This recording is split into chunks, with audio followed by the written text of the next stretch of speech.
Bab 67 Magang di Pengadilan, Lin Hua. Lin Hua, ini pengadilan. Apakah kamu ingin membuat keributan di pengadilan? Melihat orang itu datang, Huang Fengnian melotot dan memarahinya. Petugas, kemarilah, usir dia. Gedebuk. Lin Hua berlutut.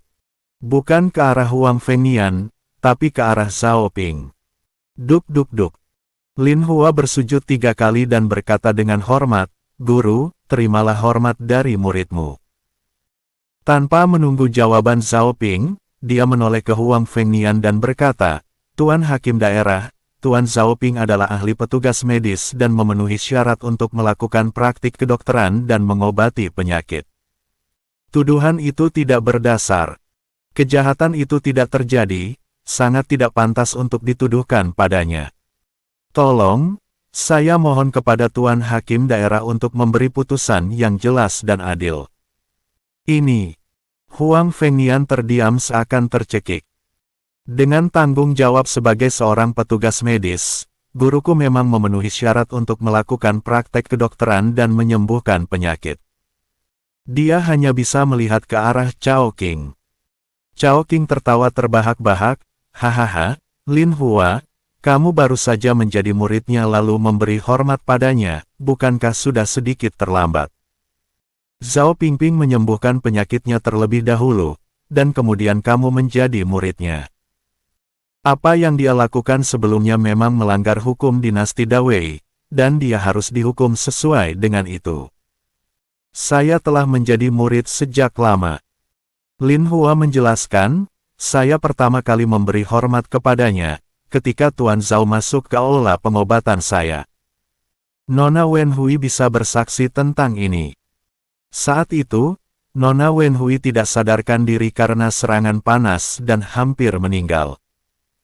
Tuan Zhao berencana untuk menyelamatkannya, tetapi dia bukan petugas medis dan tidak memenuhi syarat untuk menyelamatkan orang, jadi saya menjadi muridnya untuk menghormatinya. Dengan hubungan itu, dia bisa secara sah melakukan praktik kedokteran. Menyembuhkan orang. Tetapi sayangnya, guruku tidak tertarik pada pengobatan. Jika tidak, saya pasti sudah memberikan aula pengobatan saya kepada guru sejak lama. Kamu orang yang tidak tahu malu, kamu sudah sangat tua. Beraninya kami memberi hormat pada anak muda seperti Zhao Ping sebagai gurumu. Jika berita tentang hal itu tersebar, itu akan sangat mempermalukan para petugas medis." Cao Qing mengumpat dengan marah. Lin Hua tidak tahu bagaimana membantahnya, dan wajahnya memerah karena malu. Bagaimanapun, dia sudah berusia 60-an, sedangkan Zhao Ping baru berusia awal 20-an. Memang agak memalukan memuja seseorang yang jauh lebih muda sebagai guru.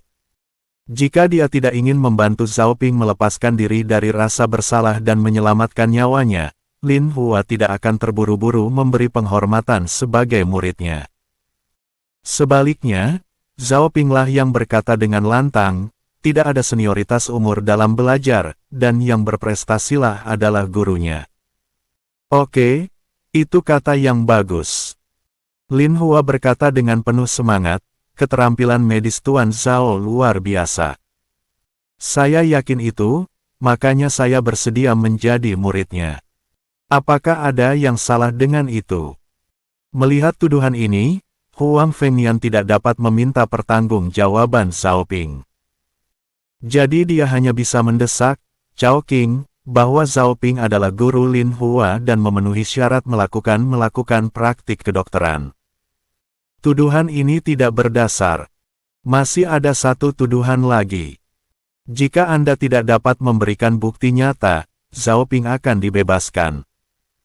Dan kamu, karena membuat tuduhan palsu, akan dihukum berat dengan 50 cambukan dan diusir dari Kabupaten Yunnan." Cao Qing juga mulai berkeringat di dahinya.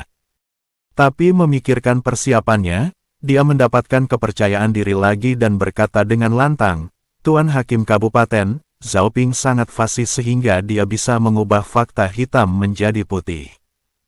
Saya tidak bisa berkata-kata lagi untuk melawannya. Tapi untuk dakwaan terakhir, ada saksi dan bukti materi yang kuat. Kalaupun dia pandai dalam beretorika, dia tidak akan bisa berdalih lagi. Huang Fengnian mengangguk, melihat ke kertas, dan bertanya kepada Zhao Ping, "Zhao Ping, tuduhan terakhir adalah Anda menciptakan wabah dan menyebabkan bencana di Kabupaten Yunnan. Apa yang ingin Anda katakan?" "Saya ingin melihat saksi dan bukti fisiknya," kata Zhao Ping. Chao Qing berkata, "Saksinya adalah penduduk desa Siping dan desa Xia, khususnya tim pemburu harimau. Sebagai catatan, Tuan Hakim Daerah, pahlawan pembasmi harimau di daerah kita, sebenarnya bukanlah Yunman, tapi Zhao Ping." Chao Qing menunjuk ke arah Zhao Ping dan melanjutkan, "Dia meracuni harimau itu sampai mati. Izinkan saya bertanya kepada Anda, bagaimana seorang dokter ahli racun dapat mengetahui cara mengobati penyakit dan menyelamatkan orang? Terlebih lagi, waktu dulu, pernahkah ada cara untuk memberantas wabah seperti ini? Sebagai petugas medis, saya belum pernah mendengar hal yang begitu mengejutkan seperti saat ini. Jadi saya curiga wabah ini bukanlah bencana alam, tapi semua orang telah diracuni dengan sengaja. Racun itu diberikan oleh Zhao Ping, jadi dia bisa dengan mudah menghilangkannya. Perkataan itu tidak berdasar, di mana buktinya?" Zhao Ping bertanya secara retoris. "Orang-orangku sudah pergi ke pegunungan belakang untuk mencari bukti." Chao Qing berkata, "Kamu telah berlari ke gunung belakang beberapa waktu lalu, untuk menyiapkan racun. Saat hujan musim gugur turun, racun mengalir ke ribuan rumah tangga bersamaan dengan air hujan.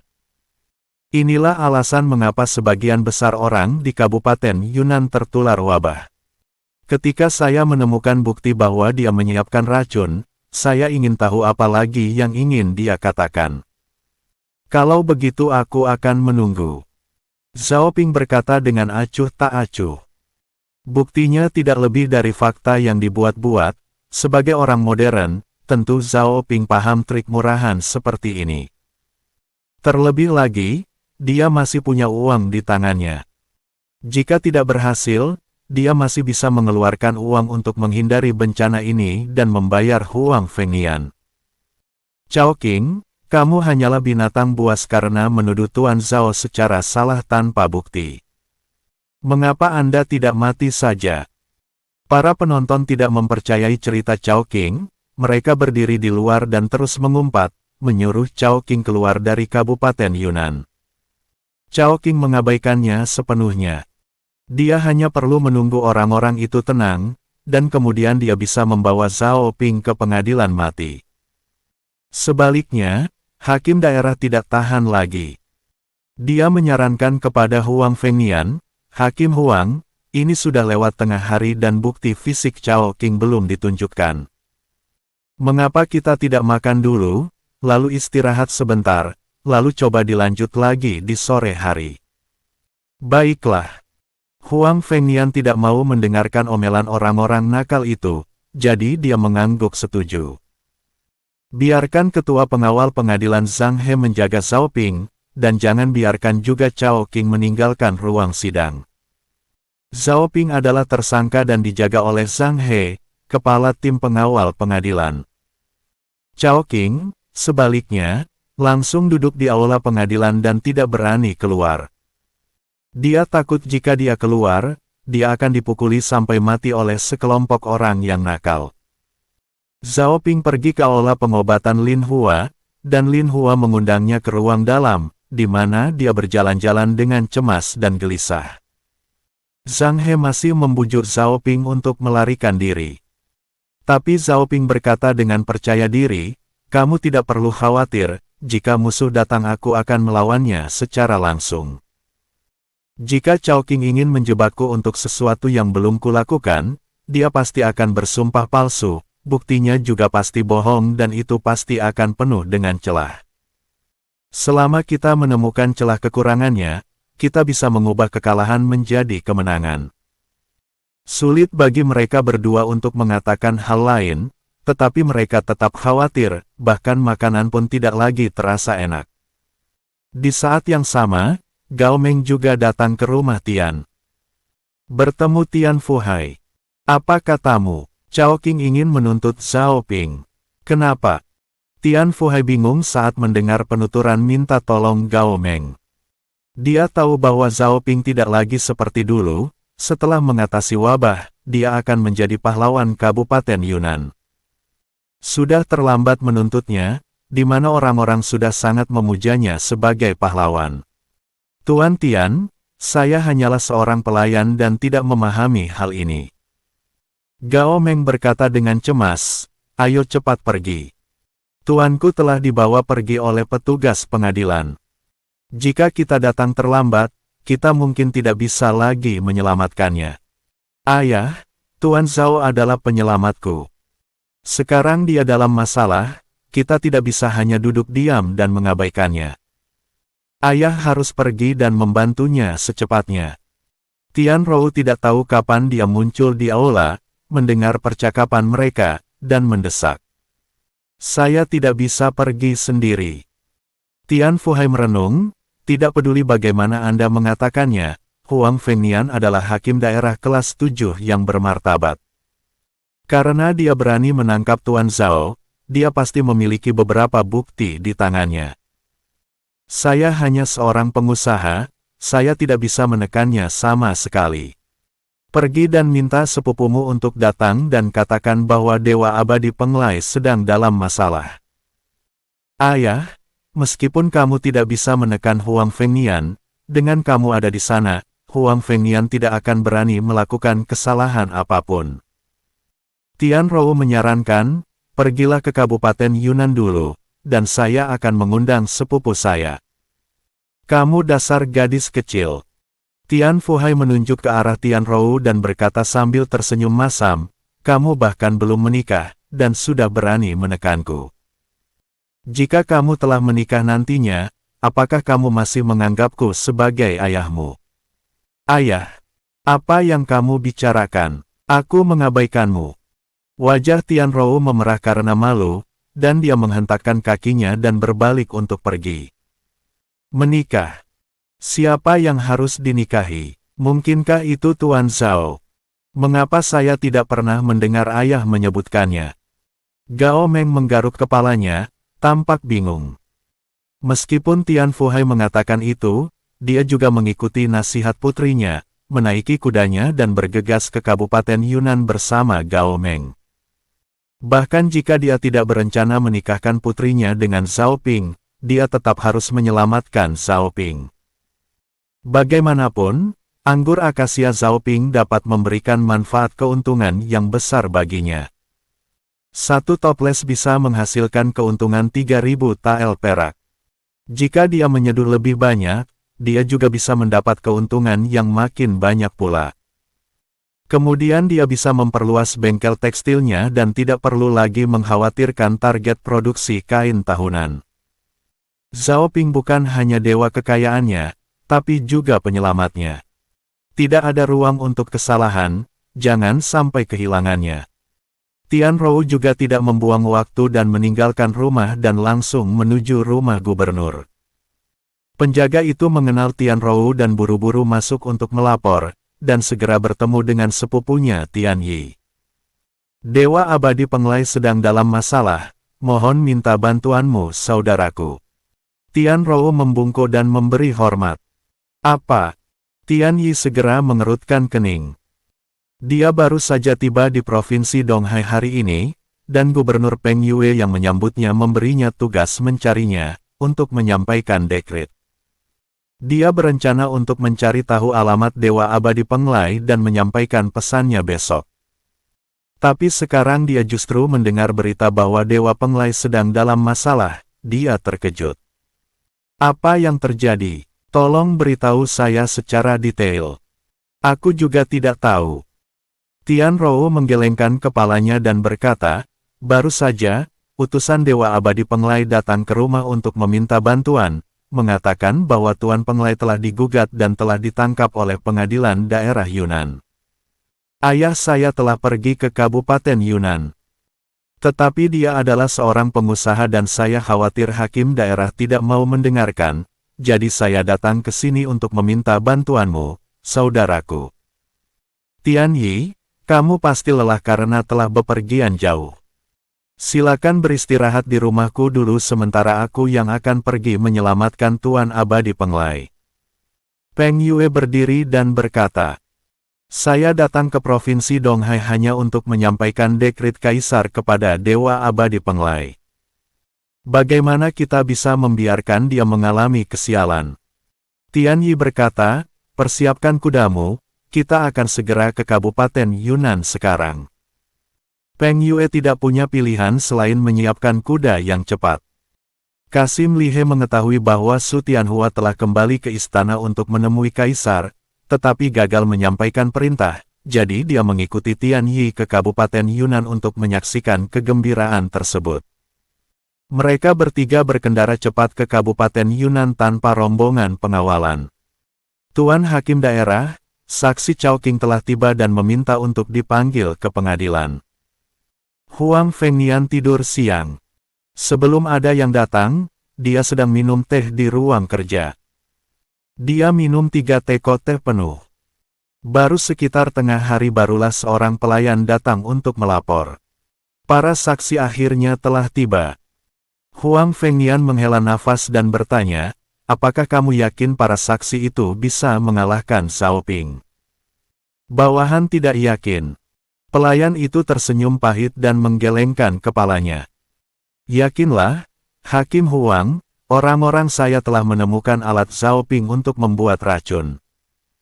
Tidak peduli seberapa banyak dia berdalih, itu tidak akan berguna. Chao Qing juga masuk dan bersumpah. Chao Qing, aku akan mempercayaimu sekali lagi. Huang Fengnian memandang Chao Qing dan berkata dengan dingin, jika Zhao Ping dibebaskan, kamu akan dikirim ke penjara. Saya mengerti.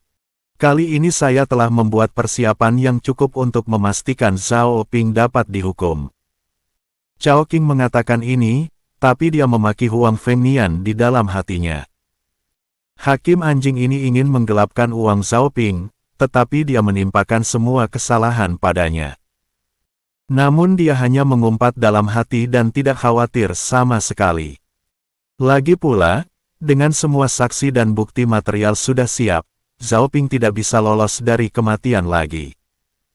Ruang sidang pengadilan sudah sangat ramai, bahkan lebih banyak orang yang menonton di sore hari ini dibandingkan pagi tadi. Ketika mereka mendengar bahwa pahlawan mereka sedang diadili, semua orang bergegas untuk memberitahu satu sama lain dan ingin membalas budi kepada Zhao Ping. Orang-orang yang datang segera mengepung pengadilan daerah. Setelah suara teriakan nyaring petugas pengadilan, Huang Fengnian naik ke kursi ruangan sidang. Bab 68 Dekret Kekaisaran tiba. Chao Qing, tolong tunjukkan buktimu. Perintah Huang Fengnian. Chao Qing sudah menyiapkannya, dia melambaikan tangannya, dan segera seorang pelayan masuk membawa sesuatu dari ruang samping. Kuali obat. Huang Fengnian mengerutkan kening dan berkata, Chao Qing, apakah ini bukti yang kamu katakan? Ya. Chao Qing berkata, saya menemukan kuali obat ini di belakang gunung, dan masih ada sisa obat di dalamnya. Obat itulah yang menimbulkan wabah. Dan saya bertanya kepada penjaga toko bahwa Zhao Ping membeli kuali obat ini sebelum wabah merebak. Dia sering pergi ke pegunungan belakang untuk menggali obat, tapi nyatanya dia memurnikan racun dan menciptakan wabah. Tuan Hakim, tolong beri perintah untuk menghukumnya.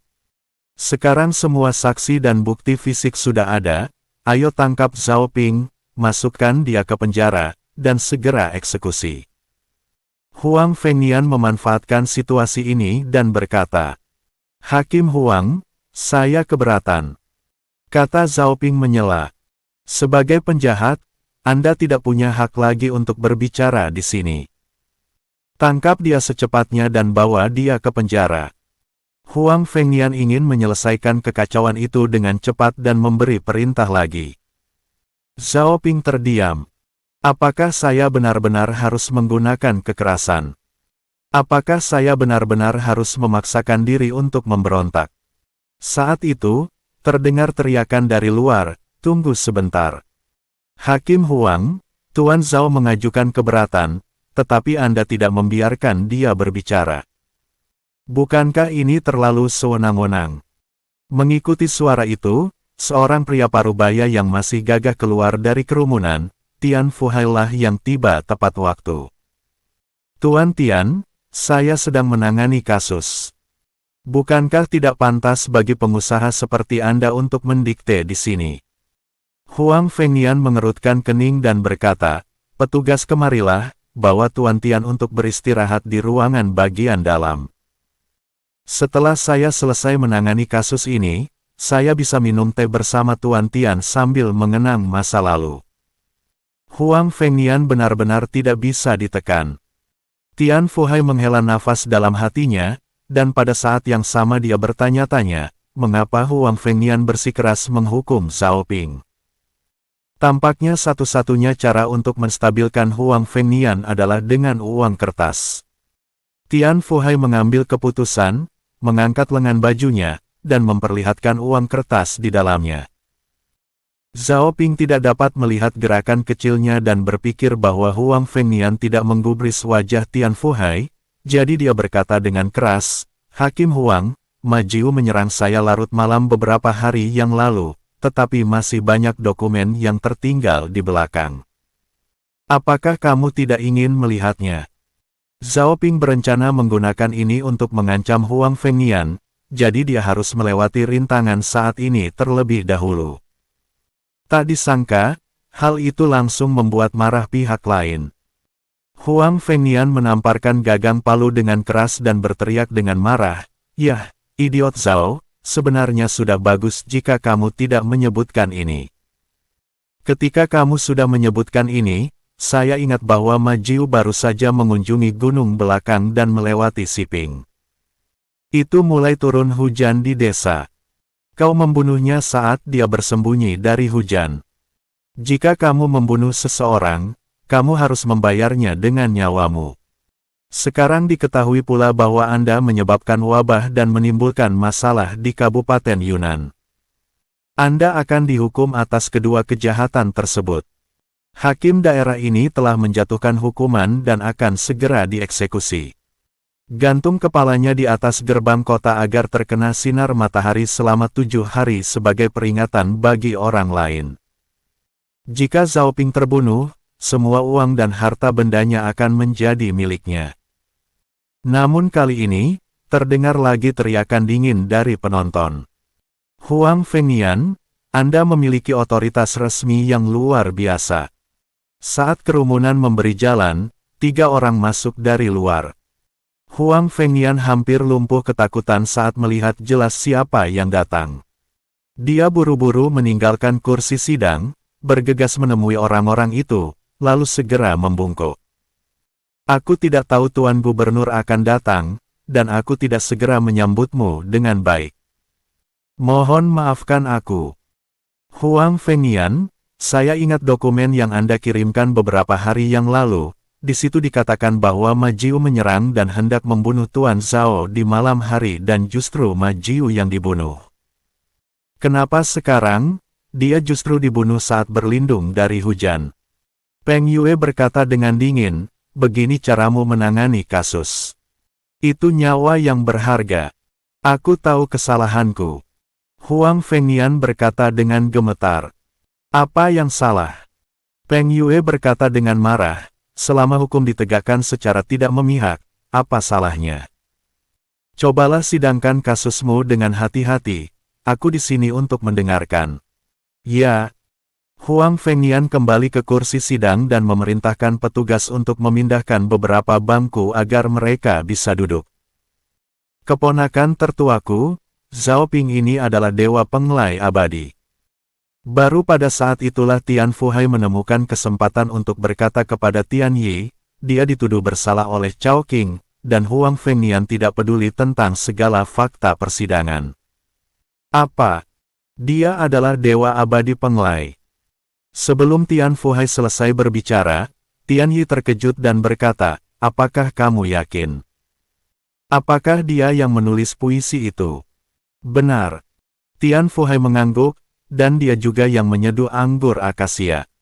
Hahaha, aku tidak perlu susah-susah memakai sepatu besi untuk menemukannya. Tidak perlu banyak tenaga untuk sampai ke sana. Ternyata ada di sini. Tian Yi tertawa. Dia mengeluarkan dekrit kekaisaran dari tangannya, memegangnya di tangannya, dan berkata dengan keras, dekrit kekaisaran telah tiba. Hore! Semua orang di sekitarnya berlutut. Bahkan Huang Fengnian berlari dari kursi sidang dan segera berlutut di depan Tian Yi. Hanya Zhao Ping yang tidak berlutut. Cao Qing sangat gembira, tapi wajahnya penuh keganasan, dan dia berkata dengan keras, Zhao Ping, kamu tidak berlutut ketika mendengar dekrit kekaisaran. Ini adalah penghinaan terhadap kemuliaan kaisar dan kamu harus dihukum sesuai dengan hukum yang berlaku. Tian Fuhai juga ketakutan dan buru-buru menjelaskan, Tuan Gubernur, Tuan Zhao hanyalah seorang paria, buta huruf dan tidak memahami hukum, jadi harap Gubernur menunjukkan belas kasihan. Tidak masalah. Tian Yi melambaikan tangannya, Tuan Zhao adalah petugas pencicip anggur kelas 7. Dia tidak harus berlutut saat menerima dekrit. Kemudian dia membuka dekrit kekaisaran dan berkata dengan lantang, Kaisar telah dipercaya oleh surga. Dekrit tersebut berbunyi, ada seorang raja abadi di Laut Cina Timur, bernama Penglai. Dia pada dasarnya adalah dewa pengobatan, rajin dan patuh, dan pribadi suci. Dia sekarang dianugerahi sebagai pejabat petugas pencicip anggur Istana Kekaisaran kelas 7. Saya mengagumi ini. Apakah ini menjadikannya pejabat kelas 7? Zhao Ping masih bingung. Dia tidak pernah berurusan dengan kaisar, jadi mengapa dia tiba-tiba diangkat menjadi pejabat? Tuan Zhao, kenapa kamu tidak segera berterima kasih padaku? Melihat dia dalam keadaan linglung, Tian Fuhai segera mengingatkannya. Terima kasih, Yang Mulia. Zhao Ping menangkupkan tangannya ke arah Tuan Gubernur dan menerima dekrit kekaisaran. Tian Yi mengambil kesempatan itu dan berkata, Tuan Zhao, Yang Mulia masih memiliki perintah lisan, memerintahkan semua anggur yang Anda buat, mulai sekarang harus dikirim ke ibu kota, dan semuanya akan menjadi milik Yang Mulia. Waduh! Zhao Ping bahkan lebih tercengang. Dia pikir menjadi pejabat adalah hal yang baik, tetapi sekarang tampaknya kaisar tidak memintanya menjadi pejabat, tetapi menganggapnya sebagai mesin pembuat anggur gratis. Semua anggur yang diseduh adalah milik Yang Mulia. Lalu dia bagaimana menghasilkan uang? Selain itu, bukankah membuat anggur memerlukan biaya? Gajinya belum datang, tapi sudah harus mengirimkan anggur gratis. Tidak peduli apakah orang lain akan melakukannya atau tidak, Zhao Ping tetap tidak akan melakukannya. Gubernur dan yang lainnya tidak mendengarnya. Tian Yi berkata kepada Huang Fengnian lagi, Hakim Huang, masalah Hanlin sudah selesai. Anda dapat terus melanjutkan sidang kasus ini. Hanlin adalah kelompok sarjana, cendekiawan yang bekerja pada Kementerian Pendidikan Kesarjanaan Tiongkok kuno, yang ahli di berbagai bidang pendidikan, dengan ciri khas tidak menikah. Puff! Huang Fengnian yang baru saja bangun, kembali berlutut saat mendengar kata Hanlin. Bang bang bang rasa di kepalanya. Saya tidak tahu ternyata bujangan Hanlin telah tiba. Sebelum dia selesai berbicara, Tian Yi menyela. Saya tidak memiliki jabatan resmi, jadi Anda tidak perlu bersikap sopan. Cepat lanjutkan kasus ini. Bujangan Hanlin adalah talenta dari para sarjana yang cerdik dan pandai yang direkrut langsung oleh kaisar. Terutama bertanggung jawab untuk menangani peringatan, membacakan dekrit, mengeluarkan keputusan, dan lain sebagainya. Tidak ada jabatan khusus tertentu, tergantung perintah kaisar pada waktu tertentu. Namun dia memenuhi syarat untuk selanjutnya dipromosikan ke gelar sarjana Hanlin. Sekalipun dia tidak memiliki jabatan resmi, dia bukanlah sesuatu yang bisa dianggap remeh oleh hakim daerah. Peng Yue berusaha memuluskan keadaan dengan mengatakan, Hakim Huang, Anda adalah hakim ketua hari ini. Ikuti saja prosedurnya. Kami hanya mendengarkan dan menjadi saksi. Ya, saya adalah anak baptis Kasim Lee, jadi saya juga memenuhi syarat untuk menjadi saksi. Li He juga bergumam di sampingnya. Puff. Huang Fengnian berlutut lagi. Dahinya mulai berkeringat. Sial, hari ini hari apa? Tidak hanya gubernur yang datang, tetapi juga bujangan Han Lin, dan bahkan anak baptis Kasim Lee pun datang. Sebagai hakim daerah, Huang Fengnian juga mengetahui sesuatu tentang urusan di istana. Dia tahu bahwa Kasim Lee adalah Li Yan. Itu adalah sosok pejabat terbesar selain kaisar. Dia mengikuti kaisar ketika kaisar masih menjadi pangeran dan telah melayaninya sampai sekarang. Keduanya telah tumbuh bersama selama beberapa dekade, dan saking akrabnya, bisa bertukar pakai celana satu sama lain. Putra baptis Li Yan pasti memiliki prestise yang lebih tinggi daripada seorang bujangan Han Lin. Dia, seorang hakim daerah, sungguh lemah di hadapan mereka. Ketika Li He melihat ini, dia mengerutkan kening dan berkata, Anda berlutut di setiap kesempatan, bagaimana Anda masih memiliki keagungan seorang hakim daerah? Sudah kubilang, kami hanya mendengarkan dan menjadi saksi. Kamu hanya perlu meninjau kasus ini dengan baik dan tidak perlu mengkhawatirkan hal lain. Ya, aku akan menurut. Huang Fengnian menyeka keringat di dahinya dan berjalan menuju kursi sidang dengan hati-hati. Namun dia tidak lagi berani duduk. Dia juga memutuskan bahwa dia tidak akan membantu siapapun hari ini, tetapi akan menjadi hakim daerah yang adil dan tegas. Dia menepuk gagang palu dan berkata, Zhao Ping. Terdakwa Zhao, apakah kamu keberatan dengan tuduhan Chao Qing? Jika tidak keberatan, saya akan mengucapkan putusannya. Zhao Ping tidak menjawabnya, tetapi malah bertanya, Hakim Huang, saya ingat ada hukum di dinasti Dawei bahwa ketika orang mengadukan seorang pejabat kepada hakim pengadilan, maka harus dipukul 30 kali terlebih dahulu, bukan? Ini. Huang Fengnian merenung sejenak dan kemudian berkata, itu benar. Petugas, ayo pukul Chao Qing 30 kali dulu. Zhang He sudah lama tidak menyukai Chao Qing, dan sekarang dia semangat melakukannya setelah mendapat kesempatan. Dia segera memimpin bawahannya untuk bergegas maju, mengawal Chao Qing, untuk mendapatkan 30 pukulan. Tubuh dan tulang Chao Qing tidak tahan, dan dia pingsan setelah 10 pukulan. Huang Fengnian tidak berani melanggar hukum demi keuntungan pribadi, jadi dia memerintahkan orang-orang untuk menuangkan air dingin padanya untuk membangunkannya, dan terus memukulinya. 30 pukulan telah lewat, dan seolah separuh nyawa Chao Qing telah direnggut. Berbaring di tanah, meratap kesakitan. Tatapannya pada Zhao Ping juga dipenuhi dengan kebencian. Jika aku tidak menyiksamu sampai mati hari ini, aku bersumpah aku tidak akan menjadi manusia.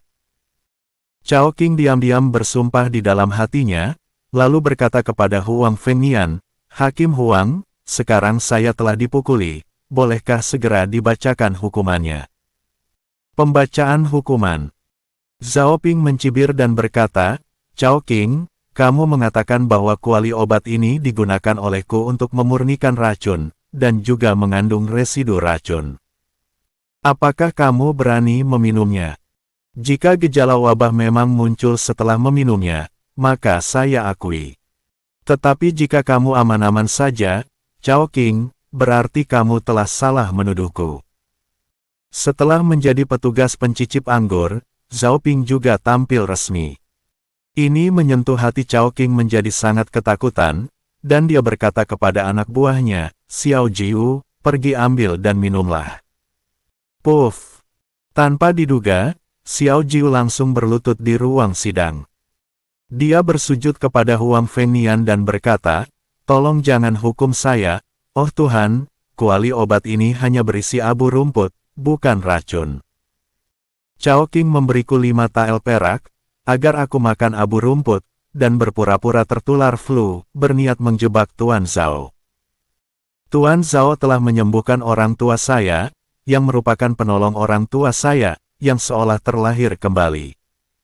Dia baik terhadap saya. Bagaimana bisa saya tidak berterima kasih dan justru menjebak pahlawannya? Jadi saya akan mengungkap kejahatan Chowking di sini dan meminta hakim daerah untuk membuat keputusan yang jelas dan adil. Ah, ini. Zhao Ping tercengang saat mendengar ini. Matanya yang menatap Chowking penuh geram. Untuk mencelakai dirinya, dia benar-benar melakukan segala tipu daya. Tahukah dia kalau gejala masuk angin itu antara lain demam tinggi? Hal itu tidak bisa dipalsukan. Chowking ini baru saja menembak kakinya sendiri. Namun, sebelum semuanya selesai, orang lain masuk dari kerumunan, berlutut dan berkata dengan keras, "Tuan Hakim, saya adalah penjaga toko kuali obat. Kuali obat ini dibeli oleh Chowking 2 hari lalu, bukan oleh Tuan Zhao. Saya juga membawa buku harian, yang tertulis jelas di sana. Silakan hakim daerah untuk melihatnya." Saat dia berbicara, dia juga mengangkat buku catatan hariannya. Pada saat ini, orang yang sebelumnya membawa kuali obat juga berlutut. Berteriak keras kepada Huang Fengnian. "Tuan Hakim, kami tidak bermaksud menuduh Tuan Zhao bersalah, tetapi kami dipaksa oleh Chowking. Dia menangkap keluarga kami dan meminta kami pergi ke gunung belakang untuk membuat tempat pembuatan racun. Semua ini tidak kami inginkan. Tolong hakim daerah membuat keputusan yang adil." Para penonton juga mengerti apa yang sedang terjadi, dan satu demi satu mereka melemparkan telur busuk, daun sayur busuk, kaos kaki bau dan sejenisnya ke Chowking. Mereka juga berteriak, "Bunuh petugas medis berhati hitam ini. Berani menuduh Tuan Zhao bersalah adalah tindakan yang tidak masuk akal. Tolong hakim daerah untuk membuat keputusan dan memenggal kepalanya." Bab 69 Zhao Ping ingin menuntut Huang Fengnian. Chowking menjadi lumpuh karena ketakutan. Dia terus bergumam, mengapa ini bisa terjadi? Jelas semuanya sudah diatur dengan baik. Mereka telah bersamaku selama bertahun-tahun, dan mereka juga mendapatkan uang. Keluarga mereka juga di bawah kendaliku. Mengapa mereka mengkhianatiku? Mungkinkah mereka tidak peduli dengan keluarga mereka hidup dan mati? Namun, Huang Fengnian tidak bisa mendengar gumamannya sama sekali dan menamparkan palu dengan keras. "Diam, diam. Saya akan mengucapkan putusannya, jadi harap diam dulu." Para pengawal pengadilan juga memegang tongkat air dan api sambil berteriak nyaring. Butuh waktu lama sebelum orang-orang yang bersemangat itu perlahan-lahan berhenti membuat keributan. Huang Fengnian berkata dengan lantang, "Chowking adalah seorang petugas medis, tapi dia secara salah menuduh petugas anggur Zhao dan menghina hukum. Menurut aturan hukum kerajaan, dia harus dihukum dengan hukum mati. Pengawal, masukkan dia ke penjara dan eksekusi dia di kemudian hari." Laki-laki dari keluarga Chowking dijual sebagai budak, dan para wanita dikirim ke tempat hiburan untuk menjadi pelacur selamanya. Ketika perintah itu dijatuhkan, petugas pengadilan mulai bertindak. Kerumunan di luar bertepuk tangan dan bersorak, semeriah tahun baru Imlek. Zhao Ping juga menghela nafas lega. Diam-diam menghela nafas, untungnya, Tian Yi, Li He dan Peng Yue datang tepat waktu. Jika tidak, Huang Fengnian akan bersikeras untuk menghukumnya, dan Zhao Ping merasa bahwa dia mungkin benar-benar akan memberontak. Paling tidak, biarkan Li Hu membawanya keluar bersamanya. Sekarang dia memenangkan kasus ini dan Chowking dijatuhi hukuman mati. Zhao Ping berencana berterima kasih kepada ketiga orang ini. "Tiga tuan pimpinan, terima kasih banyak untuk bantuan hari ini. Kalau tidak, saya mungkin sudah berhasil dituduh salah dan kepala saya dipenggal." Zhao Ping mengangkat tangannya ke arah ketiga orang itu dan berkata, "Saya ingin tahu apakah saya bisa memberikan penghormatan, ayo kita pergi ke restoran dan kita tidak akan kembali sebelum kita mabuk. Saudara Li, bagaimana menurutmu? Tian Yi bertanya pada Li He. Misimu sudah selesai, tapi misi kami belum. Li He tersenyum pahit dan berkata, mari kita segera kembali ke pusat pemerintahan sebelum gerbang kota ditutup. Istirahat semalam dan berangkat besok untuk kembali ke ibu kota. Dia tidak ingin tinggal di tempat yang miskin lebih lama lagi. Ibu kota lebih ramai dan makmur, bisa mendapatkan apapun yang diinginkan.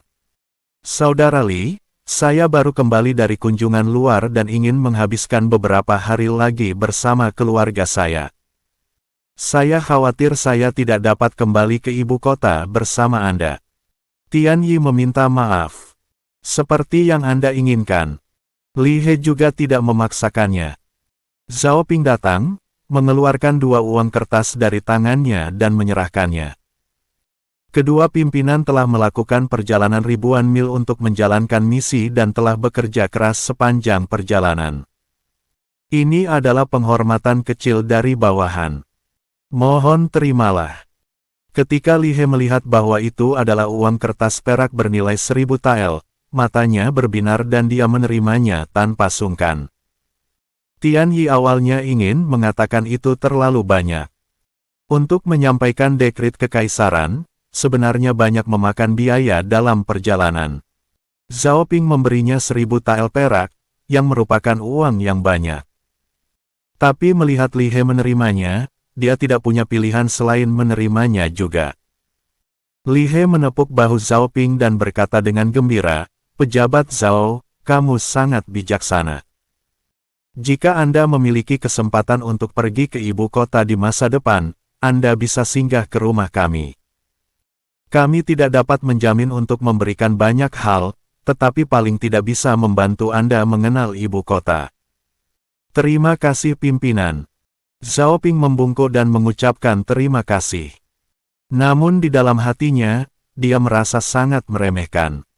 Pergi ke ibu kota. Apa gunanya masuk ibu kota sekarang?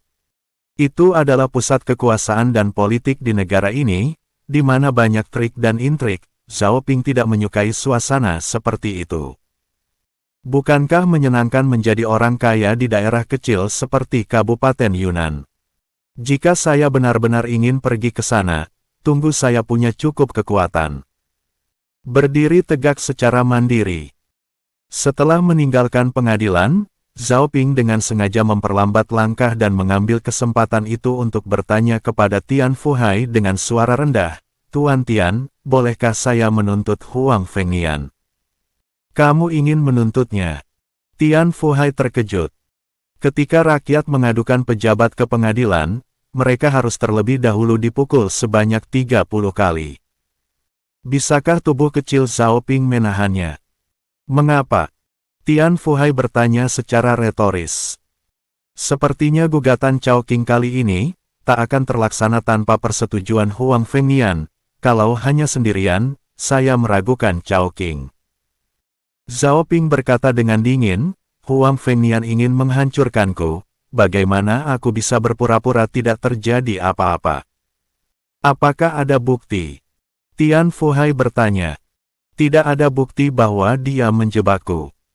Zhao Ping berkata, tetapi saya memiliki bukti bahwa dia pernah bergabung dengan Ma Jiu sebelumnya dan rakus akan uang, berkolusi. Setelah membunuh Ma Jiu, saya mendapat banyak surat dari tubuhnya, dengan tanda tangan dan stempel pribadi Huang Fengnian di atasnya. Ma Jiu sudah mati, dan tidak ada bukti yang jelas. Tian Fuhai menghela nafas, jika tidak ada bukti lain, kita hanya bisa bersabar untuk saat ini. Jika menuntut dia sekarang, jika kamu menang, semuanya akan baik-baik saja. Tapi begitu gagal, kamu akan menyinggung perasaannya dan merusak hubungan kalian. Sekarang Anda adalah petugas pencicip anggur, Huang Fengnian tidak bisa berbuat apa-apa lagi terhadap Anda, tetapi menghancurkan orang-orang di sekitar Anda sampai mati sama mudahnya dengan membunuh seekor semut. Saya mengerti. Zhao Ping mengangguk, menekan kebencian di dalam hatinya. Saat kita menemukan peluang di masa depan, kita harus membunuh Huang Fengnian. Setelah memberikan kontribusi yang begitu besar untuk Kabupaten Yunnan, dia bahkan dapat menghancurkan sekaligus membunuhnya dengan tangannya sendiri. Pejabat seperti anjing begitu tidak boleh dibiarkan. Zhao Ping, kenapa kamu tertinggal di belakang? Peng Yue ingin berbicara dengan Zhao Ping, tetapi menemukan bahwa dia tertinggal dan melambaikan tangan agar segera mempercepat jalan ke depan. Zhao Ping, apakah kamu masih memiliki anggur akasia yang kamu buat? Saya berencana membeli beberapa toples. Tuan Gubernur, jika Anda ingin minum anggur akasia, katakan saja. Saya akan segera memerintahkan seseorang untuk pergi ke kota provinsi untuk mengantarkannya kepada Anda. Di mana Anda tidak perlu membelinya. Zhao Ping berkata sambil tersenyum. Jika dia bisa menjalin hubungan baik dengan pimpinan atas seperti gubernur daerah melalui anggur akasia, Zhao Ping tak akan ragu memberinya 100 toples dengan gratis. Hahaha, Zhao Ping, Anda terlalu serius. Peng Yue tertawa terbahak-bahak, tetapi saya adalah pejabat istana kekaisaran. Bagaimana saya bisa memanfaatkan rakyat? Katakan padaku harganya, dan aku akan membayarmu dengan perak. Gubernur Peng, sebotol anggur akasia berharga 5.000 tael perak. Tian Fuhai berkata dari samping, dan jumlah stoknya sangat sedikit. Lanjutnya, jika Anda ingin membeli beberapa toples sekaligus, saya khawatir Zhao Ping benar-benar tidak dapat memenuhinya. Berapa harganya? Peng Yue terkejut. 5.000 tael. Tian Fuhai berkata, ini adalah harga yang ditetapkan oleh Su Tianhua sendiri. Dan Su Tianhua berkata bahwa harga ini hanya khusus di provinsi Donghai saja, dan harganya pasti bisa berlipat ganda jika dikirim ke ibu kota. Haish! Peng Yue menghela nafas dengan berat. Dia tidak lagi berani berbicara ingin membeli beberapa toples. Meskipun ia juga memiliki sejumlah kekayaan, itu semua disediakan untuk keperluan rumah tangga. Dia benar-benar tidak tega menghabiskan 5.000 tael perak untuk anggur. Zhao Ping juga melihatnya, tetapi dia tidak berbicara, tetapi menyimpannya di dalam hatinya. Tian Fuhai melanjutkan, Kepala Peng, saya masih memiliki setengah botol anggur akasia yang tersisa di rumah. Mengapa Anda dan Kasim Lihe tidak pergi ke rumah saya untuk minum anggur sekalian makan malam ini? Ini. Peng Yue tidak bisa mengambil keputusan dan hanya bisa melihat Lihe. Tian Yi adalah orang pertama yang mengatakan, Saudara Li, Provinsi Donghai adalah rumah saya, dan saya dapat dianggap sebagai tuan rumah di sini. Saya harap Saudara Li akan menghargainya dan menginap di kediaman Tian malam ini. Hahaha, tidak ada gunanya kalian memaksa. Lihe berkata, ketika keluarga kami datang ke kampung halamanmu, dengan sendirinya kami akan makan dan minum darimu, dan kami tidak akan pernah bersikap sungkan kepadamu. Hahaha. Beberapa orang tertawa, dan ekspresi malu Peng Yue kembali normal, lalu tertawa bersama mereka. Tidak ada lagi yang memperhatikan Zhao Ping, mereka menaiki kudanya dan pergi. Zhao Ping juga senang bisa bebas dan berencana kembali ke desa Siping bersama Li Hu. Segera setelah dia meninggalkan kota kabupaten, dia dihentikan oleh beberapa orang. Dan itu banyak orang, lebih mirip sebuah pasukan. Ternyata, Zhao Ping tahu bahwa salah satunya adalah Xiao Jiu dan rombongannya yang telah menjadi saksi Chao Qing di pengadilan, dan bahkan penjaga toko kuali obat pun ada di sana. Orang-orang ini berlutut di depan Zhao Ping dan bersujud. Tuan Zhao, kami telah berbalik melawan Chao Qing seperti yang Anda minta. Mohon maafkan kami Tuan Zhao, dan berikan kami penawarnya. Penawar apa? Zhao Ping bertanya dengan bingung, penawar racun apa? Tuan Zhao, orang-orang Anda memberi anggota keluarga kami bubuk racun, Anda harus mengobatinya. Xiao Jiu dan yang lainnya bersujud lagi dan memohon. Apakah bubuk patah hati 7 hari itu? Zhao Ping semakin bingung, mengira ini adalah novel seni bela diri di zaman modern. Aku sama sekali tidak mengerti apa yang kamu bicarakan. Bisakah kamu menjelaskannya secara detail? Jangan khawatir, jika itu benar karena aku atau orangku.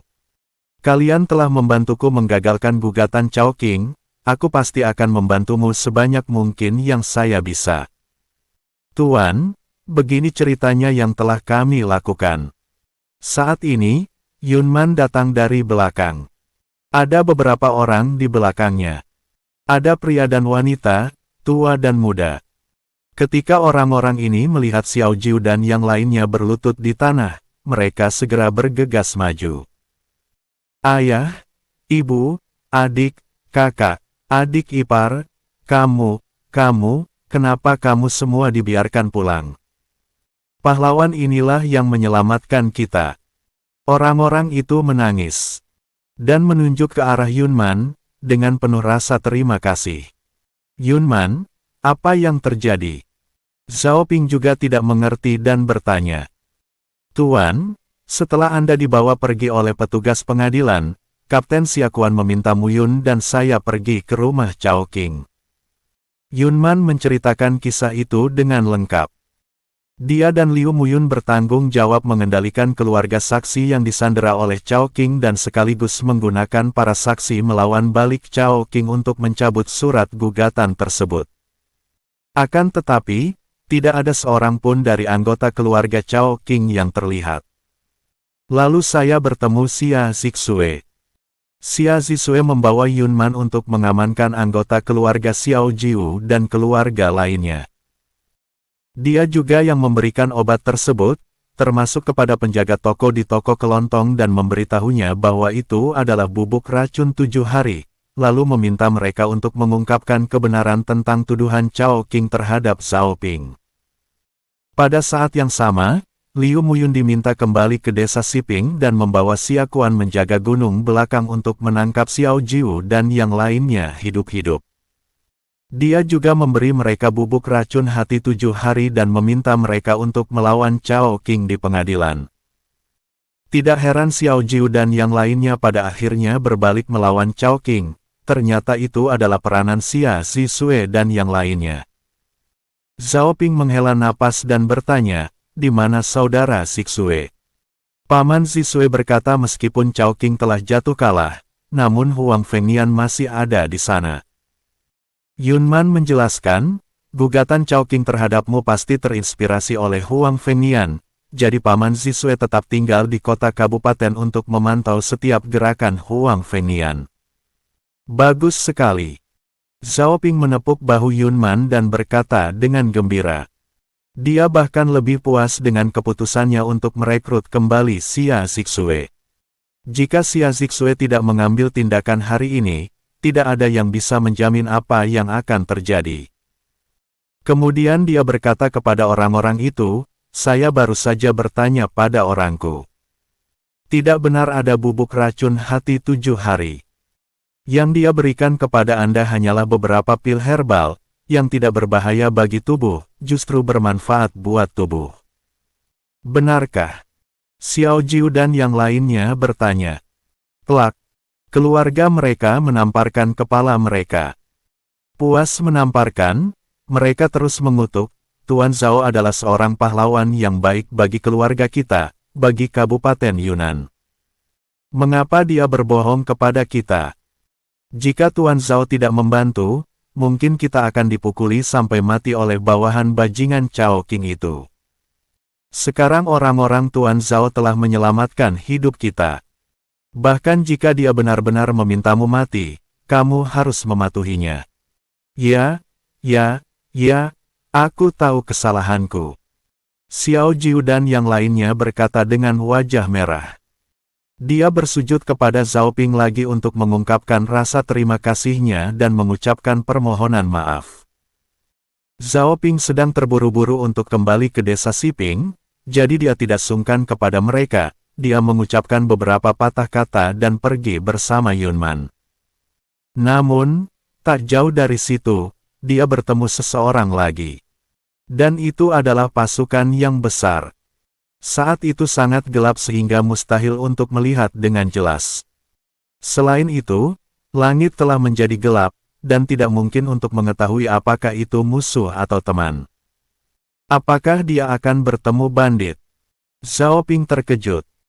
Namun, mata Yunman cukup bagus, dia menunjuk ke depan dan berkata dengan terkejut, "Tuan, itu Kapten Xia, dan istri Tuan, istri muda Tuan, Paman Li, dan bahkan kepala desa Xia ada di sana." Bab 70 Jenderal ini ingin memberontak. Mereka ternyata teman sendiri, jadi Zhao Ping tidak lagi khawatir. Kedua pihak dengan cepat berkumpul dan saling menyapa. Pemimpin rombongan adalah Xia Kuan, diikuti oleh Liu Mengru, Wen Hui, dan Xia Tian. Setelah itu datanglah masyarakat dari kedua desa tersebut. Beberapa ribu orang jumlahnya. Mereka semua memegang peralatan pertanian di tangan mereka, tampak penuh semangat heroik. Kuanzi, Mengru, kepala desa Xia, kenapa kalian ada di sini? Zhao Ping bertanya lebih dulu. Menyelamatkanmu. Liu Mengru berkata, bagaimana kabarmu? Apakah hakim anjing itu mempersulitmu? Apakah kamu terluka? Saat dia berbicara, Liu Mengru mengelilingi Zhao Ping beberapa kali untuk memeriksa kondisi fisiknya. Saya baik-baik saja. Zhao Ping berkata, Cao Qing menuduh secara tidak benar, tanpa fakta dan bukti yang kuat. Saya mengklarifikasi fakta, dan Huang Fengnian menjebloskannya ke penjara untuk dieksekusi di kemudian hari. Saya dibebaskan. Kalian, kenapa kalian begitu banyak memobilisasi warga? Sengaja. Liu Mengru mendengus dingin, untung kamu baik-baik saja, kalau tidak, aku akan memimpin penduduk desa ini untuk menimbulkan masalah di kota kabupaten hari ini dan akan membunuh hakim anjing itu dengan tanganku sendiri. Bukankah ini tidak masuk akal? Zhao Ping berkata dengan wajah gelap, saya kan hanya pergi menghadiri sidang ke pengadilan. Ini adalah proses yang normal. Jika Anda membawa begitu banyak orang ke pengadilan, Anda bisa dianggap akan memberontak. Bagaimana bisa dianggap pemberontakan? Liu Mengru mengerutkan kening dan berkata, kamu adalah suami tercintaku, tidak ada yang bisa mengganggumu. Pemberontakan akan membunuh 9 generasi. Zhao Ping juga meninggikan nada suaranya, saya masih bisa menangani sendiri urusan gugatan tersebut. Mengapa kamu memimpin penduduk desa seperti itu? Apakah kita akan membiarkan mereka mengikuti kita untuk dihukum mati 9 generasi? Melihat mereka berdua bertengkar, Xia Kuan buru-buru membujuk, Saudara Ping, tenanglah dulu. Kakak ipar juga mengkhawatirkan keselamatanmu. Lagi pula, penduduk desa ini tidak dibawa oleh kakak ipar. Mereka mendengar bahwa Anda dituduh secara tidak benar dan anjing hakim ingin memenggal kepala Anda. Jadi mereka secara spontan pergi ke hakim untuk membela Anda. Nak Zhao, kamu benar-benar tidak bisa menyalahkan Mengru atas masalah ini. Xia Tian juga membantu, saya yang memanggil penduduk desa. Dia sama sekali tidak menyadarinya. Hanya kebetulan kita berkumpul. Syukurlah. Zhao Ping menghela napas, kepala desa Xia, terima kasih telah datang membantu saya. Saat pabrik sudah berdiri, setiap orang yang bekerja akan mendapat tambahan koin setiap hari. Nak Zhao, apakah ini tidak keterlaluan? Xia Tian terkejut, dengan begitu banyak orang yang bekerja, setiap orang mendapat tambahan koin setiap hari, apakah Anda mampu membayarnya? Jangan khawatir, jika saya benar-benar tidak mampu membayarnya, saya pasti tidak akan melakukannya. Zhao Ping berkata sambil tersenyum, semua orang sangat membantu saya. Saya lebih suka menghasilkan lebih sedikit uang dan membiarkan mereka menjalani kehidupan yang lebih baik. Setelah Anda kembali, Anda harus mengawasi kemajuan pabrik dan menyelesaikannya secepatnya. Kita akan mulai bekerja secepatnya. Siap. Xia Tian tersenyum begitu bahagia hingga dia bahkan tidak bisa menutup mulutnya. Ketika dia menyampaikan kabar tersebut kepada penduduk desa di belakangnya, orang-orang itu sekali lagi mengungkapkan rasa terima kasih mereka kepada Zhao Ping. Sekarang Zhao Ping baik-baik saja dan semua orang bisa mendapatkan uang tambahan, mereka merasa sangat bahagia, karenanya mereka semua menyenandungkan lagu pendek dalam perjalanan pulang. Zhao Ping dan yang lainnya tertinggal di belakang. Dia ingin meraih tangan Liu Mengru, tapi Liu Mengru menepisnya. "Kenapa kamu masih marah?" Zhao Ping tersenyum pahit di dalam hatinya, tapi masih ingin membujuknya. Dia membungkuk dan berkata, "Nada bicaraku tadi memang terlalu kasar. Aku minta maaf padamu di sini. Istriku, mohon maafkan saya." Zhao Ping berlutut. "Bangunlah dengan cepat." Liu Mengru buru-buru membantunya berdiri dan berkata dengan marah, "Ada begitu banyak orang di sini. Betapa tidak pantasnya orang lain melihat Anda, seorang suami yang bermartabat, meminta maaf kepada istri seperti saya. Bagaimana kamu akan memberi perintah kepada semua orang, memimpin mereka di masa depan?" Meskipun Zhao Ping sering menanamkan dalam dirinya gagasan kesetaraan antara laki-laki dan perempuan, masih sulit untuk mengubah gagasan di benak Liu Mengru bahwa perempuan pada dasarnya lebih rendah. Biasanya di rumah, tidak masalah untuk saling menghormati dan melontarkan komentar jenaka. Sekarang di depan banyak orang, Zhao Ping masih melakukan ini, yang pastinya akan merusak martabatnya. "Apakah kamu masih marah?" Zhao Ping bertanya. "Haish." Liu Mengru cemberut dan berbisik, "Kamu luar biasa, mari kita lihat bagaimana saya menghukummu ketika sampai di rumah." Tapi itu sangat manis di hatiku. Dengan suami seperti itu, mengapa ia harus menjadi seorang jenderal? Menghabiskan seumur hidup bersamanya adalah hal yang paling membahagiakan. Pulang dulu, nanti diselesaikan di rumah. Sepulangnya nanti, masih belum jelas siapa yang akan menyelesaikan siapa. Zhao Ping sangat bangga. Setelah membujuk Liu Mengru, Zhao Ping bertanya pada Xia Kuan, "Kuanzi, siapa yang menunggangi kuda kita?" Saudara Zixue mengendarai satu, Saudara Meng mengendarai satu, dan yang lainnya diikat di rumah dan disimpan sebagai cadangan. "Bagaimana dengan Saudara Meng?" Zhao Ping bertanya. Dia bahkan tidak melihat Gao Meng. Yunman dan Liu Muyun pergi ke kabupaten untuk mengendalikan keluarga Chao Qing dan kini bergabung dengannya. Xia Kuan membawa Xia Yang dan Qian Liu. Hanya Gao Meng yang tidak terlihat. Mungkinkah dia melarikan diri ketika masalah datang? Dia pergi untuk mengantarkan minuman. Xia Kuan berkata, "Setelah Anda dibawa oleh petugas pengadilan, saya memintanya pergi ke rumah Tian di ibu kota provinsi untuk meminta bantuan Tuan Tian." Tian Fuhai, Tian Yi dan yang lainnya semuanya diundang ke pengadilan oleh Gao Meng.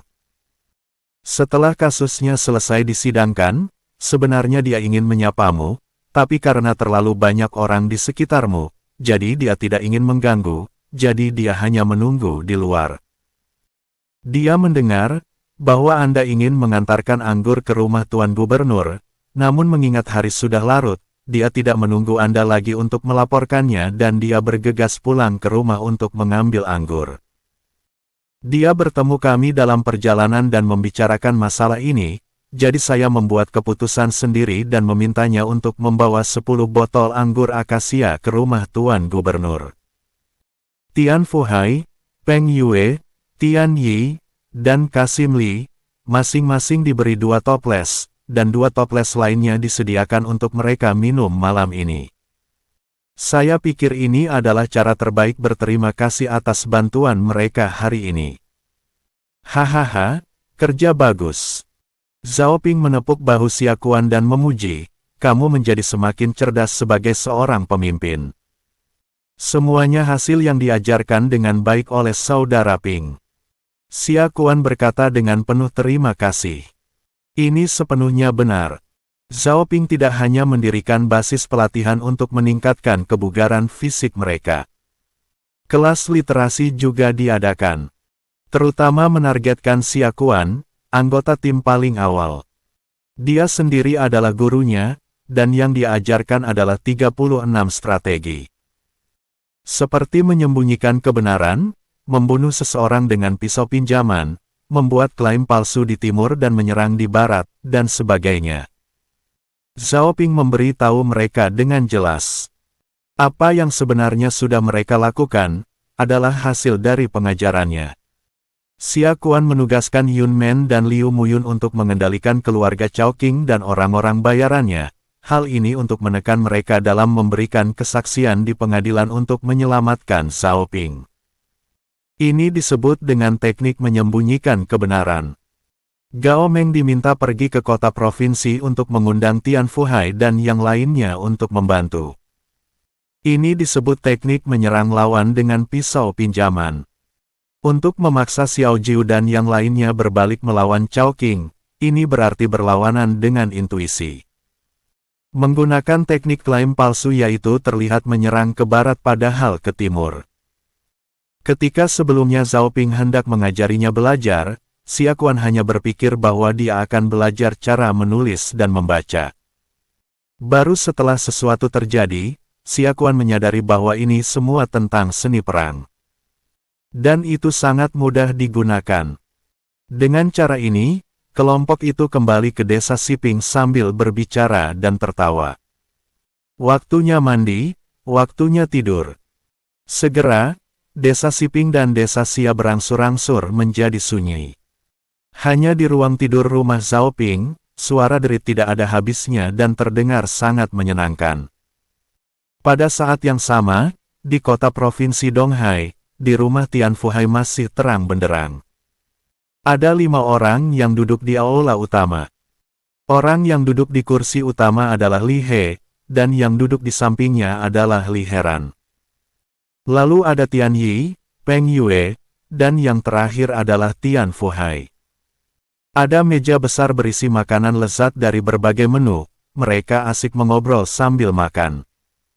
Hanya ada 2 hal yang mereka dibicarakan mendalam. Poin pertama adalah laporan kerja Peng Yue. Meskipun Li He dan Tian Yi datang untuk menyampaikan dekret kaisar, mereka tetaplah pejabat tinggi istana. Ketika bertemu dengan pejabat setempat, pejabat lokal tentu memanfaatkan kesempatan yang baik itu untuk menjelaskan prestasi mereka di daerah tugasnya, berharap hal itu dapat sampai ke telinga yang mulia kaisar dan membuka jalan bagi promosi mereka di masa depan. Prestasi terbesar Peng Yue adalah melenyapkan wabah penyakit. Meskipun yang melakukannya adalah Zhao Ping, karena terjadi di wilayah di bawah yurisdiksinya, itu adalah prestasinya juga.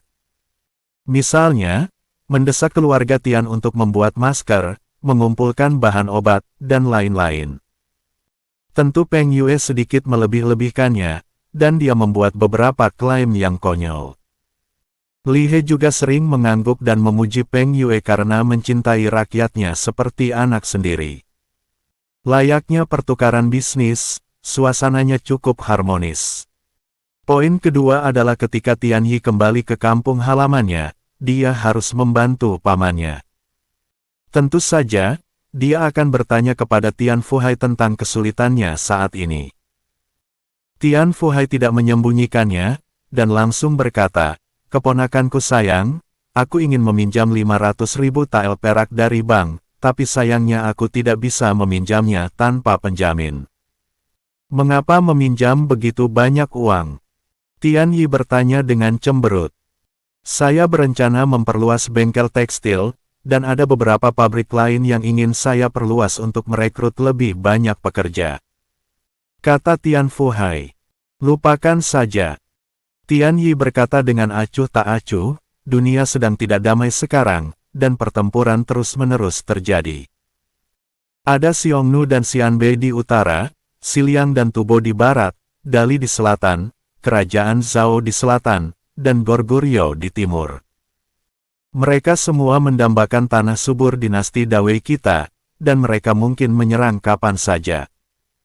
Khusus dari Goguryeo di timur, ada kabar bahwa mereka sudah mengumpulkan pasukan untuk menyerang daerah Yuguan. Provinsi Donghai tidak jauh dari Provinsi Yuguan. Dengan perang yang sedang berlangsung, bagaimana mungkin ada orang yang mau bekerja, terlebih bank mau meminjamkan uang dalam jumlah sangat banyak. Jika Anda menginvestasikan ratusan ribu tael perak, itu akan sia-sia saja. Bukankah Goguryeo adalah negara bawahan kita? Mengapa mereka berani menyerang kita? Tian Fuhai berkata dengan kaget. Uhuk, uhuk, uhuk. Li He yang duduk di kursi depan terbatuk beberapa kali. Tian Yi mengerti dan buru-buru mengubah kata-katanya. Paman, ini adalah rahasia negara, sebaiknya kamu tidak menanyakannya. Kalau soal meminjam uang, tunda saja dulu. Jika kamu mempunyai masalah lain, kamu bisa memberitahuku. Sebagai paman dan keponakan kita harus saling bantu sebisanya. Lebih baik kita minum dulu. Butuh banyak waktu dan usaha untuk membicarakan banyak hal. Kita tidak boleh mabuk malam ini. Karena itu, Tian Yi mengangkat gelasnya dan mengundang semua orang untuk melakukan tos. Li Heran menggelengkan kepalanya dan berkata, anggur ini tidak ada rasanya. Tuan Tian, ambillah bir akasia. Tuan Li, tahukah kamu berapa harga sebotol anggur akasia? Peng Yue, sebaliknya, berkata dengan marah, 5.000 tael perak per toples. Saya bertemu Zhao Ping hari ini dan saya berencana membeli beberapa toples. Ketika saya mendengar harganya, saya tidak berani mengatakan apa-apa lagi. Sayang sekali, sebotol anggur saja berharga 5.000 tael perak. Bahkan jika aku mengosongkan rumah gubernur ini, dan menjual semua isinya, itu tidak akan cukup untuk diminum malam ini. Apa? Li Heran juga kaget, anggur akasia harganya 5.000 tael per toples. Dia memandang Tian Fuhai dan bertanya, Tuan Tian, apakah ini benar atau salah? Itu pasti benar. Tian Fuhai tersenyum pahit dan berkata, kalau begitu Zhao Ping adalah dewa abadi penglai. Li Heran juga telah mendengar tentang sepak terjang Zhao Ping, terutama wabah yang terjadi di Kabupaten Yunnan yang dibasmi oleh Zhao Ping. Reputasinya sudah menyebar ke beberapa daerah. Benarkah Zhao Ping sebenarnya adalah dewa abadi penglai? Sebelumnya kamu mengatakan bahwa dia adalah makhluk abadi dari Pulau Abadi Penglai di Laut Cina Timur. Tuan Li, tolong jelaskan. Tian Fuhai berkata, Zhao Ping tidak hanya menyeduh anggur akasia, tetapi juga menulis puisi yang sangat indah dan juga memberantas wabah penyakit. Bukankah dia pantas disebut Dewa Abadi Penglai? Ini memang layak. Li Heran mengangguk dan berkata, Tuan Tian, Anda harus memperkenalkan Zhao Ping kepada saya nanti. Dengan orang yang begitu berbakat, saya juga ingin berteman dengannya. Kamu ingin minum anggur akasia langsung di pabriknya. Peng Yue menyindirnya di tengah pembicaraan. Li Heran tiba-tiba tersedak dan wajahnya memerah. Tepat pada saat ini, Zhou An, pengurus rumah keluarga Tian, masuk dan melapor, Tuan, Gao Meng ingin bertemu dengan Anda. Mengganggu saja. Tian Fuhai bahkan menjadi sewot, lalu menjawab, apakah kamu tidak melihat bahwa saya sedang menjamu tamu? Suruh saja dia pergi. Tuan, Gao Meng itu adalah utusan Tuan Zhao. Dia datang mengikuti perintah Tuan Zhao dan secara khusus mengirimkan anggur akasia kepada Tuan dan beberapa pejabat lainnya untuk berterima kasih atas anugerah penyelamatan nyawanya hari ini. Apa, dia di sini untuk mengantarkan anggur akasia? Tian Fuhai terkejut dan meminta maaf kepada orang-orang yang hadir, mohon tunggu sebentar, saya akan menemuinya dan mengambil anggur akasia. Setelah mengatakan itu, dia memimpin Zhou An dan berlari keluar dengan tergesa-gesa. Apakah anggur akasia ini benar-benar enak? Li He mengerutkan kening, terlihat sangat tidak senang. Bahkan wajah Tian Yi berubah muram. Bisa-bisanya para pejabat tinggi kekaisaran masih duduk di sini, dan dia hanya seorang pengusaha, langsung pergi tanpa memperhatikan etika. Tapi bagaimanapun juga, dia adalah pamannya, dan dia hanya bisa membantu menjelaskan dengan sungkan dan malu. Paman saya sudah tua dan tidak mengerti etika. Saya harap saudara Li tidak tersinggung. Saat anggur akasia datang, saya akan memintanya untuk memberikan satu toples kepada saudara Li. Bersambung ke bab 71. Terima kasih.